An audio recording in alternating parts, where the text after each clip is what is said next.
What's on my mind today is data protection, particularly for those using Koha in their libraries. So libraries have historically tended to keep large amounts of historical data.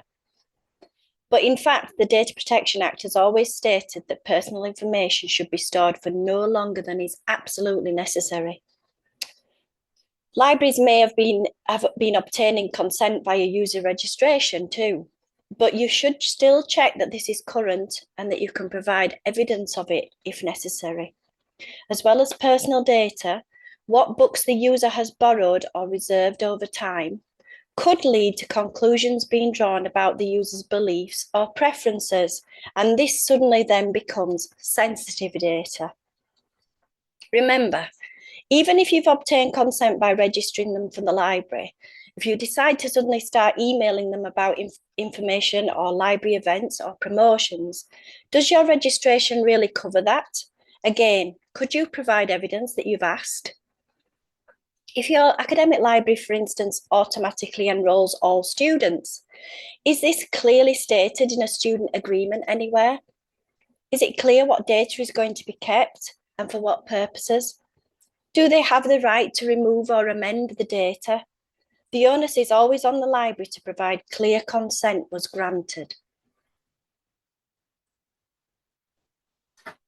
There are also, of course, big fines for companies who do not meet the obligations of GDPR. Our certifications should give you some assurance that we understand about our obligations to you for storing and looking after that data. Within your organisation, you should also have a designated data protection officer. This could be a job title in itself or just a designation alongside their usual employed role. Our DPO and yours will be named in our contract with you, which also clarifies our responsibilities as a data processor. When you enter a contract with us, we are also very happy to sign a separate data processing agreement to reassure and certify that what data will be kept, how it will be stored and transported, and that data can be deleted or retrieved on request. We always provide out-of-the-box Koha which matches the absolute minimum GDPR requirements in terms of archiving and deletion. But we will also talk to you about setting up your Koha to improve this baseline and explain how to arrange processes and procedures so that you can keep historical comparison statistics without any personal data being kept going forward. So Koha already has a feature for the OPAC privacy, and if it's set, data is automatically anonymised after logoff. The cookies currently used in the Koha OPAC do not store any personal data which could be used to identify the user. Koha stores a session ID, which is randomized, a randomly generated string. This expires at the end of that browsing session. Although not personal data, we should mention that Koha also stores your preferred language. Implied consent is no longer sufficient. Consent must be given through a clear affirmative action. You must make it possible both to accept or reject cookies. The settings shown here allow you to attach a privacy policy and to freeze or delete patrons where consent or cookies were rejected. Koha has a consent form in which prompts the end user for their consent to process personal data when logging into their user account. This is shown on this next slide. The default GDPR consents form shown is shown above. This can be amended to suit your wording too. There are also privacy settings in the OPAC where library customers can determine for themselves if the management of their own privacy, if you turn it on as an administrator. For example, in this case, the end user can typically consent that the library can keep their reading history data for a default period. This could be something like 3 months, it could be forever or never, or as required by your institution. One of the requirements of GDPR is that if a user comes into your library and asks for all their data to be deleted, you need to know how to do this. This is very straightforward in Koha. You open the patron account, you go to the top right, find more, and then go to delete. You will then be asked if you are sure. It is important to know that these deleted borrowers will join a deleted borrowers table. Contact your support company to have this cleared for you. If you are deleting as a matter of course rather than a GDPR request, the best way to keep the historical stats without any personal data is to use pseudo-anonymization, and I will show you how to do this after the next slide. And we can set up all these regular processes for you as a cron job so that it just runs automatically after a designated time period. Let me show you the options for deleting that identifiable data. So this screen is showing us the options for deletion and anonymization of the patron lists. This is found in Tools, and then you can search down the list here to Batch Patron Deletion and Anonymization. This is a section where we can delete users based on certain selections, or we can anonymize their reading history, their checkout history, everything except their kind of statistics of use. You can pick this by library.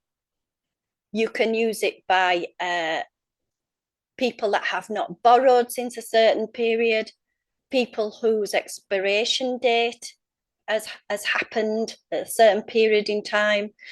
Remember, this one will only work if during the setup of your patron records, you actually use the expiration date there. You can do it by activity. So if they haven't used their account for a long time, you can pick a particular patron category, but probably the safest way is to pre-select a list. So in this case, I have actually used a report to select expired users that I would like to delete. I always have to tick on this box here to actually delete those persons. And then when I go ahead, it will actually remove those people. You can anonymize at this stage. You have to tick a box here, and you have to pick a time period. This will not be working on your list. This will just be all patrons.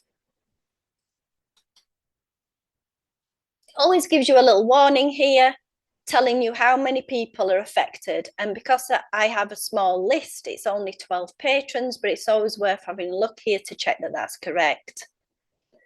You can just run this as a test run, and it won't remove anybody, but it will show you what the process will do. You can move them to like a temporary file, and you can permanently delete them.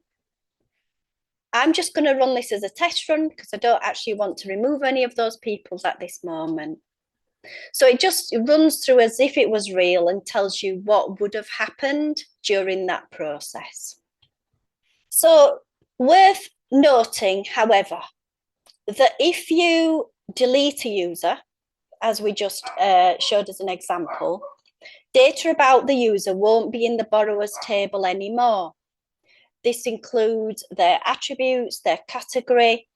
So if you run any stats on those parameters against the borrower's table, that deleted user is just skipped.